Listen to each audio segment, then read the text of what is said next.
خلافت علی منہاج النبوہ، پھر ایک دور آئے گا خلافت علی منہاج النبوہ کا۔ یہ محمد رسول اللہ کی نوید ہے، وہ صادق المصدوق، وہ سچے ہیں، ان کی صداقت پر خود اللہ گواہ ہے، لہذا وہ دور آتا رہے گا، اس میں کسی بھی بندہ مومن کے لیے کسی شک و شبے کی کوئی گنجائش نہیں۔ اگلی حدیث اگلی سنیے، اب جب یہ دور آئے گا تو عالمی ہوگا، جیو ورلڈ آرڈر نہیں ہوگا، جسٹ ورلڈ آرڈر ہوگا۔ یہ نیو ورلڈ آرڈر NWO، حقیقت میں جیو ورلڈ آرڈر ہے JWO، لیکن اسی کو بدلنا ہے جسٹ ورلڈ آرڈر آف اسلام، اور وہ گلوبل ہوگا۔ دو حدیثوں کا تذکرہ کر دوں۔ حضرت ثوبان حضور کے ایک آزاد شدہ غلام تھے، وہ روایت کرتے ہیں، مسلم شریف کی روایت ہے، صحیحین میں فرماتے ہیں کہ حضور نے ارشاد فرمایا، ان اللہ زوالی الارض فرائق مشارقها ومغاربها وان امتی سیبلغ ملکها ما زوی لی منها، رواہ مسلم رحمہ اللہ۔ حضور فرماتے ہیں اللہ تعالیٰ نے میرے لیے پوری زمین کو لپیٹ دیا، یہاں تک کہ میں نے اس کے سارے مشرق دیکھ لیے، سارے مغرب دیکھ لیے، اور سن لو مجھ سے، سن لو، ٹیک اٹ فرام می، میری امت کی حکومت ان تمام علاقوں پر قائم ہو کر رہے گی جو مجھے زمین کو لپیٹ کر اور سکیڑ کر دکھا دیا۔ گلوبل ہوگی کہ نہیں؟ گلوبل ہوگی۔ دوسری حدیث سنیے، یہ پھر مسند احمد بن حنبل کی ہے، حضرت مقداد بن اسود رضی اللہ تعالی عنہ فرماتے ہیں، حضور نے فرمایا، لا يبقى على ظهر الارض بیت وبر ولا مدر الا ادخله الله كلمة الاسلام بعز عزيز وذل ذليل، اما يعزهم الله فيجعلهم من اهلها او يذلهم فيدونون لها۔ یہ ہے حدیث مسند احمد بن حنبل، اور حضرت مقداد فرماتے پھر میں نے کہا اچھا تب تو ہو جائے گی وہی بات، وَيَكُونُ الدِّينُ كُلُّهُ لِلَّهِ، دین کل کا کل اللہ کے لیے ہو جائے گا۔ حدیث کا ترجمہ یہ ہے، حدیث کے حضرت حضور نے فرمایا، روئے زمین پر نہ کوئی گارے کا بنا ہوا گھر رہے گا، نہ کوئی اونٹ کے بالوں کے بنے ہوئے کمبلوں کا خیمہ رہے گا جس میں اللہ تعالیٰ کلمہ اسلام کو داخل نہ کرتے۔ لیکن یہ داخلہ دو طریقے سے ہوگا، بعز عزیز و ذل ذلیل، یا صاحب عزت کے اعزاز کے ساتھ، یا کسی مغلوب کی مغلوبیت کے ساتھ، یعنی یا تو اللہ تعالیٰ ان کا اعزاز فرمائے گا اور وہ کلمہ اسلام کے خود قائم ہو جائے۔ جب گھر والا خیمے والا اسلام لے آئے گا تو اسلام اس کے گھر میں داخل ہوگا، اس کو بھی عزت نصیب ہوگا۔ وَلِلَّهِ الْعِزَّةُ وَلِرَسُولِهِ وَلِلْمُؤْمِنِينَ، عزت و حق اللہ کا، اس کے رسول کا اور اہل ایمان کا۔ اور اگر وہ اسلام قبول نہیں کرے گا تو یؤتُوا الْجِزْیَةَ عَنْ یَدٍ وَهُمْ صَاغِرُونَ، چھوٹے ہو کر رہنا پڑے گا، جزیہ دینا ہوگا، اسلام کی بالادستی قبول کرنا۔ بتائیے اس کے بعد بھی کوئی شک ہے؟ یہ ہے آسمانی نقشہ، یہ اللہ فرما رہے واللہ یتم نورہ ویابی اللہ الا یتم نورہ لیظہرہ علی الدین کلہ ولو کرہ المشرکون۔ یہ اللہ کا فیصلہ ہے۔ ادھر یریدون لیطفئوا ہے، یہ زمینی نقشہ ہے۔ اب شکل کیا ہے؟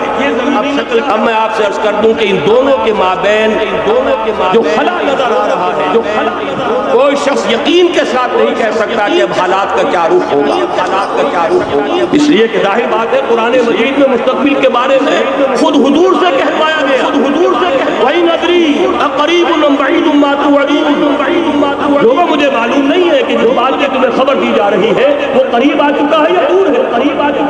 وَإِنْ أَدْرِي لَعَلَّهُ فِتْنَةٌ لَكُمْ وَمَتَاعٌ إِلَىٰ حِينٍ، اور میں نہیں جانتا، ہو سکتا ہے اللہ کچھ اور مہلت دے دے تمہیں، اور کچھ اور آزمائش جو ہے اس کے لیے تمہارے لیے کوئی اور مہلت عطا فرما دے، ہو سکتا ہے۔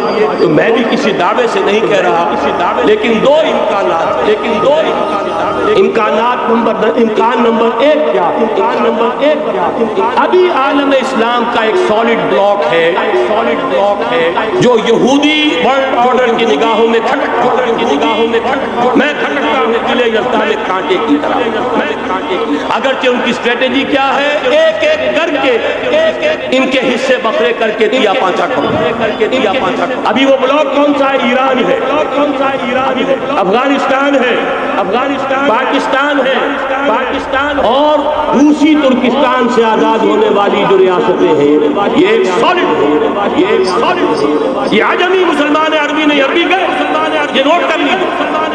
اس لیے کہ عربوں کو اللہ نے فضیلت دی تھی، محمد ان میں سے تھے صلی اللہ علیہ وسلم، یہ رتبہ بلند ملا جن کو مل گیا۔ لیکن ساتھ ہی اللہ نے دھمکی بھی دے دی تھی سورہ محمد میں، ان تتولوا یستبدل قوما غیرکم، اگر تم پیٹھ دکھا لو گے اس مشن کو جو ہم نے تمہارے حوالے کیا ہے، تمہیں ہٹائیں گے، کسی اور کو لے آئیں گے۔ اور یہ بات ہو چکی ہے 13ویں صدی عیسوی میں، 1258 میں، جب سقوط بغداد ہوا ہے، عربوں کے ہاتھ سے عالم اسلام کی قیادت چھین لی۔ اس کے بعد قیادت کن کے ہاتھوں میں آئی؟ ترکوں کے ہاتھ، ترکان تیموری ہندوستان میں، ترکان صفوی ایران میں، ترکان سلجوقی مڈل ایسٹ میں، اور ترکان عثمانی کا تو کہنا ہی کیا ہے، وہ ایشیا مائنر سے چل کر آپ کو معلوم ہے کہ مشرقی یورپ میں کتنا بڑا علاقہ، گریٹ عثمان امپائر اس صدی کے آغاز تک قائم تھی۔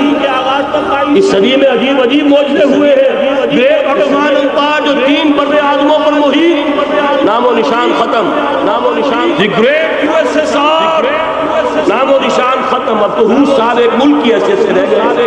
یہ اس صدی میں 2 اور وقت نہیں ہے، میں اور آپ کو کیا بتاؤں، اس صدی میں تو بڑے بڑے عجیب عجوبے ہوئے ہیں، بڑی بڑی 2 عظیم جنگیں ہو چکی ہیں، تیسری جو ہے سر پر کھڑی ہے، دور نہیں ہے، جس کو حدیث میں کہا گیا ہے الملحمۃ العظمیٰ، تاریخ انسانی کی عظیم ترین جنگ، اور وہی صلیبی جنگ جس کا آغاز بوسنیا سے ہو چکا ہے۔ بہرحال اس وقت جو میں کہہ رہا تھا، ورنہ میرے پاس تو یعنی یہ کہ درد دل کہنے کے لیے وقت نہیں ہے، مجھے اپنی بات کو محدود کرنا پڑ رہا ہے، لیکن میں اب آ رہا اصل موضوع کی طرف کہ ایک امکان تو یہ ہے کہ اس بلاک میں اسلام کا احیاء ہو، اور اس کے لیے کچھ نویدیں بھی موجود ہیں، احادیث نبویہ۔ وہ تو آپ نے سنا ہوگا اقبال کا شعر، میرے عرب کو آئی ٹھنڈی ہوا جہاں سے، میرا وطن وہی ہے، میرا وطن وہی ہے، میرا وطن وہی ہے۔ حدیث میں آتا ہے یخرج الناس من المشرق یؤتون للمہدی یعنی سلطان، مشرق سے فوجیں نکلیں گی کہ جو کہ مہدی کی حکومت قائم کرے۔ یہ مہدی اہل تشیع کے مہدی اور ہیں، ہمارے مہدی اور ہیں۔ اہل تشیع کے عقیدے کے مطابق ان کے بعد میں امام جو روپوش ہو گئے تھے، وہ امام مہدی ہے، وہ ظاہر ہو جائیں گے، ابھی امام غائب ہے، پھر وہ ظاہر ہو جائیں گے۔ ہمارے نزدیک یہ مہدی پیدا ہوں گے یا ہو چکے اور یہ ہوں گے حضرت فاطمہ کی نسل ہی سے رضی اللہ تعالی عنہا، لیکن عالم عرب کے اندر پھر ایک طاقت بن کر ابھریں گے، باطل کی قوتوں کے خلاف جہاد کریں گے، لیکن ان کو مدد آئے گی 2 طرف سے، ایک زمینی مدد آئے گی مشرق سے، ایک آسمانی مدد آئے گی، عیسیٰ ابن مریم کا نزول، حضرت مسیح علیہ السلام جو زندہ آسمان پر اٹھائے گئے سے نازل ہوں گے، اور در حقیقت ان 2 مددوں کے نتیجے میں پھر یہود کا قلعہ کما ہوگا، اور یہی گریٹر اسرائیل ان کا گریٹر گریو یارڈ بن کر رہے گا، عظیم تر قبرستان بن کر رہے گا۔ اس کی بڑی واضح حدیثیں موجود ہیں، اس کی بڑی تفصیلی خبریں موجود ہیں، یہ احادیث کی کتب کے اندر، بدقسمتی سے ہماری اس کی طرف توجہ نہیں۔ ایک تو یہ ہو سکتا ہے، اسی طریقے سے ایک اور حدیث ہے، یخرجو من خراسان رایات الفروس، اور یہ مسلم شریف کی روایت ہے، نوٹ کیجئے گا، ترمذی شریف کی روایت ہے، یخرجو من خراسان رایات الفروس لا يردها شيء حتى تنصب بإيلیا، اور خراسان حضور کے زمانے میں آج کے افغانستان یہ افغانستان میں جو جہاد ہوا ہے، غلطیاں ہوئی ہیں اور غلطیوں کا خمیازہ بھگت رہے ہیں، یہ تو اللہ تعالیٰ کی سنت ہے جس میں اللہ نے صحابہ کو بھی ایک دم غلطی کی سزا دی ہے، 35 صحابہ کی غلطی غزوہ احد میں ہوئی، جہاں سے حکم تھا کہ مت ہٹنا، 50 میں سے 35 ہٹ گئے، نتیجہ کیا نکلا؟ نتیجہ فتح شکست میں بدل، 70 اللہ تعالیٰ نے فرمایا وَلَقَدْ صَدَقَكُمُ اللَّهُ وَعْدَهُ إِذْ تَحُسُّونَهُم بِإِذْنِهِ حَتَّىٰ إِذَا فَشِلْتُمْ وَتَنَازَعْتُمْ فِي الْأَمْرِ وَعَصَيْتُم مِّن بَعْدِ مَا أَرَاكُم مَّا تُحِبُّونَ۔ مسلمانوں ہم سے گلہ نہیں کر سکتے، ہم نے اپنا وعدہ سچا کر دکھا دیا تھا، جبکہ تم انہیں گاجر مولی کی طرح کاٹ رہے تھے، لیکن جب تم ڈھیلے پڑ گئے، جب تم ڈھیلے ڈسپلن کو توڑا، تم نے اختلاف کیا، تو اگر صحابہ کرام رضوان اللہ تعالی علیہ مجمعین خیر الناس بعد پوری نوع انسانی کے اندر انبیاء کے بعد بلند ترین انسان، اگر ان کی بھی غلطی کا خمیازہ جو ہے اللہ نے چکھایا، کیوں چکھایا؟ ضروری چکھایا، کیوں؟ آئندہ کے لیے سبق ہو جائے، آئندہ کے لیے سبق ہو جائے۔ وَلِيُمَحِّصَ مَا فِي قُلُوبِكُمْ، تاکہ تمہارے دلوں کے اندر اگر کہیں کوئی کھول ہے اور پاک کر دے۔ اس لیے بہرحال غلطیاں ہوئی ہیں افغانستان میں، ایک امام کے ساتھ بیعت نہیں تھی، بلکہ بدقسمتی اور پڑھ کر یہ ہے بیعت کر کے تو عبد الرسول سیاف صاحب کے ہاتھ پر ہمارے پاکستان کے 7 گروپ جو تھے، انہوں نے حرم میں بیٹھ کر بیعت کی اور پاکستان آ کر بیٹھ سزا اس کی مل گئی، سزا آپس کی خانہ جنگی یوں ہی نہیں ہو رہی، خانہ جنگی یوں ہی نہیں ہوئی، سبب لہذا یہ سزا تو ملے گی، لیکن جتنا خون یہاں پر خلوص کے ساتھ دیا گیا ہے اس کی مقدار بھی کم نہیں ہے، یہاں سے خیر برآمد ہوگا۔ اور دوسری بات اپنے بارے میں نوٹ کر لیجئے، یہ پاکستان بچا کھچا Pakistan, what remains of Pakistan, یہ اصل میں ہے کیا؟ مولانا بہت خوبصورت انداز میں فرما رہے تھے، یہ 313 نہیں تھے، اسلام نوٹ کیجئے، پاکستان نہیں ہے 4 صدیوں کی تجدیدی مسائی کا حاصل، آپ نے کبھی نوٹ کیا؟ ختم نبوت کے بعد اب سب سے اونچا منصب کس کا ہے؟ مجددین۔ سنن ابی داؤد کی روایت، ان اللہ یبعث فی ہذہ الامہ علی راس کل 100 عام من یجدد لها دینها۔ اور نوٹ کیجئے کوئی بات ہے، ایک بات تک سارے مجدد عالم عرب میں پیدا ہوئے، جیسے ہی دوسرا 1000 سال شروع ہوا، الف ثانی کا مجدد اعظم شیخ احمد سرہندی کہا تھا، شرم خانہ ہند حافظ ہوا میں شیخ مجدد کی لحد پر، وہ خاک کے ہے زیر فلک مطلع انوار، گردن نہ جھکی جس کی جہانگیر کے آگے، جس کے نفس گرم سے ہے جس کے وہ پھر 12ویں صدی کا مجدد اعظم امام الہند شاہ ولی اللہ دے، 13ویں صدی کا مجدد اعظم سید احمد بریلوی، اس کے خون کا امین، اور اس کے ساتھ کے شہداء کے خون کا امین، ان کے جسموں کا امین، آپ کا خطہ ہزارہ، آپ کا خطہ سوات، اس میں ان کی جانیں ہیں جو دی گئی ہیں، اور وہ نہایت دور صحابہ کے بعد اتنا خالص اسلامی جہاد پوری مسلمان تاریخ میں نہیں ملے گا، 14ویں صدی ہجری میں شیخ الہند جیسا مجاہد اعظم کہ انگریز نے گرفتار کر کے قید بھی کیا ہے، وہ کہاں؟ ہندوستان میں نہیں، کہاں؟ جزیرہ سائرس، کیا نام تھا؟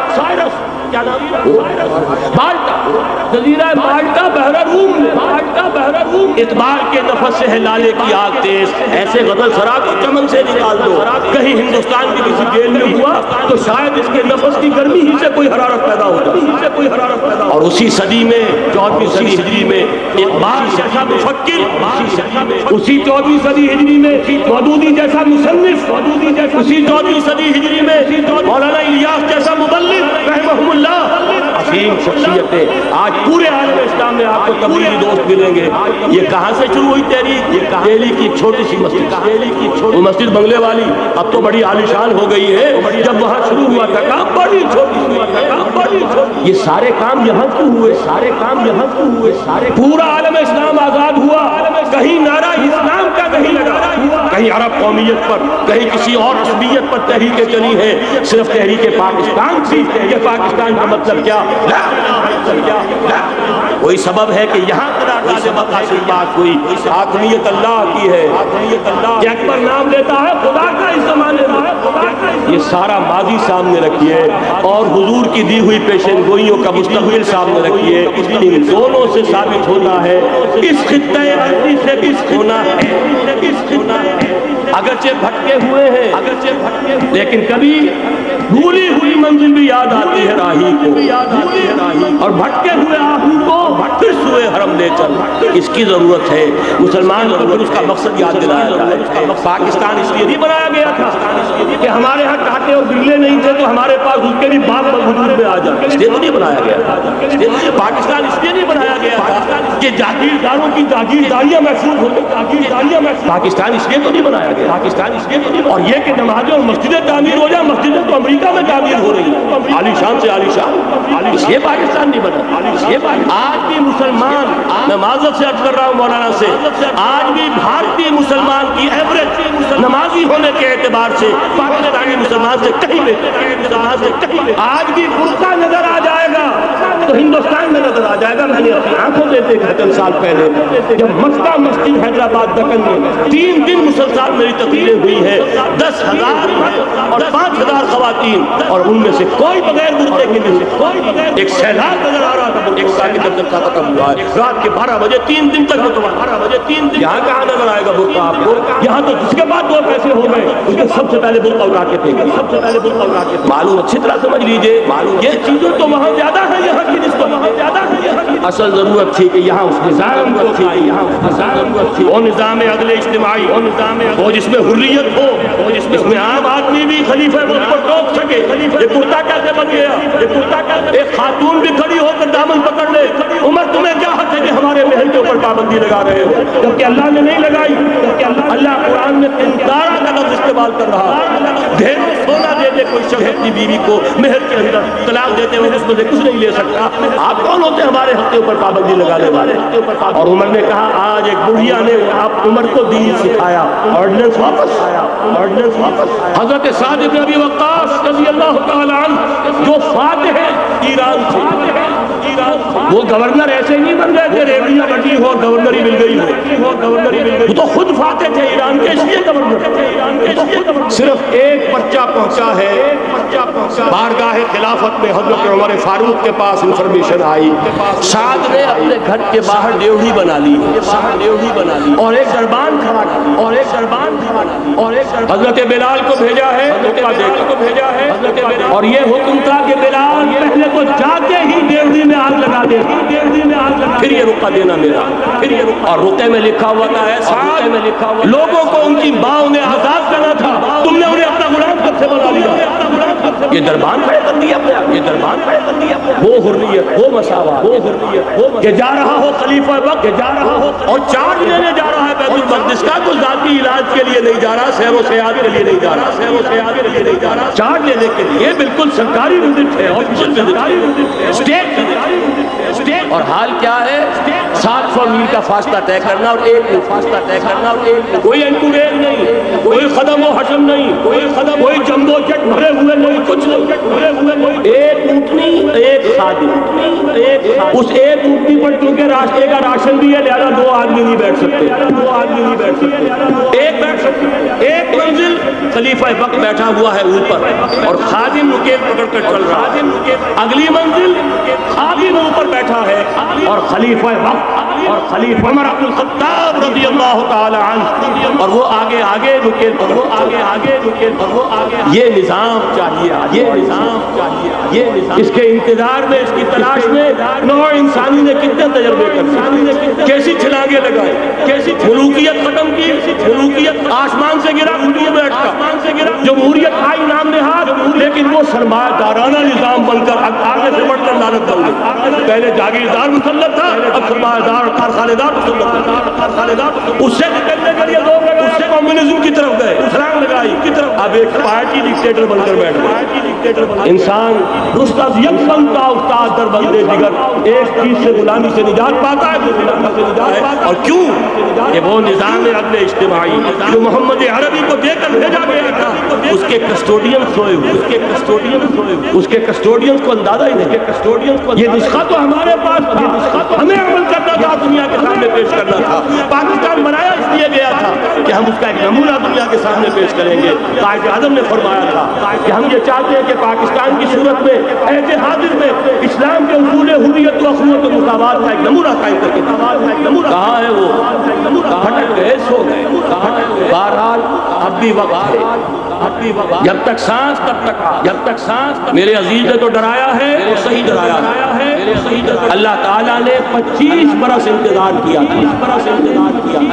پہلے عذاب کا کوڑا، پھر سارا ہماری پیٹ پر، وَلَنُذِيقَنَّهُم مِّنَ الْعَذَابِ الْأَدْنَىٰ دُونَ الْعَذَابِ الْأَكْبَرِ، بڑے عذاب سے پہلے چھوٹا عذاب کا مزہ چکھائیں گے، لَعَلَّهُمْ يَرْجِعُونَ، شاید وہ ہم سے 1000 میل کے فاصلے پر ہوا تھا، اگرچہ 93,000 ہمارا قریل جوان، جن میں غالباً 43,000 فوجی، اور یہ کہ تقریباً اتنی تعداد میں جو غیر فوجی تھے وہ اس ہندو کے غلام بنے، قیدی بنے، جن پر 800 برس تک، کہیں 600 برس تک، کہیں 1000 برس تک، اتنی بڑی شکست کا کلنک، اتنی ہماری پیٹ پر اتنی بڑی شکست کا کلنک، پہلے عذاب کا کوڑا آ گیا تھا، 25 برس ہو گئے تھے قمری حساب سے، روز کر لیتے، یہ نہ سمجھیے 24.25 برس ہوئے تھے، 24.25 برس قمری حساب سے 25 برس، اور اب نوٹ کر لیجئے اگلے 25 برس کے پورے ہونے میں اگلے رمضان کی 27 تاریخ تک صرف مہلت، نصف صدی پوری ہوا چاہیے، کوئی عجب نہیں اس عذاب الادنیٰ سے بعد ہم جاگے نہیں، ہوش میں نہیں آئے، کوئی عجب نہیں کہ بڑے عذاب کا کوڑا ہماری پیٹوں پر، لیکن مجھے یہ یقین ہے، نوٹ کر لیجئے، اگر یہ دوسرا امکان ہو گیا خدا نہ خواستہ، اللہ کے عذاب کا کوڑا ہماری پیٹ پر برسا، مجھے یقین ہے اللہ ہندوؤں کو مسلمان بننے کی توفیق دے گا، لیکن اسلام کا بول بالا اسی خطے سے، تاریخ میں یہ ہو چکا، تاریخ میں ہے آیا فتنہ تاتار کے افسانے سے، پاسباں مل گئے کعبے کو صنم، تاتاریوں کے ہاتھوں کروڑوں مسلمان قتل ہوئے، لیکن اسلام نے تاتاریوں کو فتح کر دیا، اور پھر اسلام کا مسلمانوں کا دوسرا دور عروج انہی تاتاریوں کی مختلف شاخوں کے تحت ہوا، وہ تاتاری ہی تو تھے، وہ سارے ہوش ترکش ہوش، ترکان تیموری، Terken صفوی، Terken Seljuqi, Terken Usmani, وہی تو سٹاک تو وہی تو سٹاک ہے آیا، پاسباں مل گئے کعبے کو پاسباں مل گئے کعبے، اس لیے کہ حضور نے فرمایا جہاں سے فوجی چلے گی، کوئی عجب نہیں، بہرحال یہ دو امکانات ہیں، لیکن اس کا فیصلہ تیرے ہاتھوں میں ہے، دل یا بدن، سیدھی بات، اگر تو اب بھی ہم ٹھیک ہو جائے، جاگ جائے، ہوش میں آ جائے، قوم یونس کی طرح توبہ کر لیں، تو بغیر عذاب کے کوڑے کے رحمت خداوندی ہم پر سایہ کرے، اگر ہم نہ جاگے، وہ عذاب کا کوڑا آئے، یہ نہیں میں کہہ سکتا ادریہ قریب و بعید ما توعدون، یہ میں نہیں کہہ سکتا، یقین کے ساتھ جانتا ہوں کہ آئے، لیکن یہ کہ اس کے بعد بھی یہیں سے بول پا رہا ہوں، اگر ہمارے ذریعے نہیں تو ان کے ذریعے سے جو ہمیں شکست دے گا، لیکن کیوں نہ پہلے ہی راستے پر چلنے کی کوشش کریں۔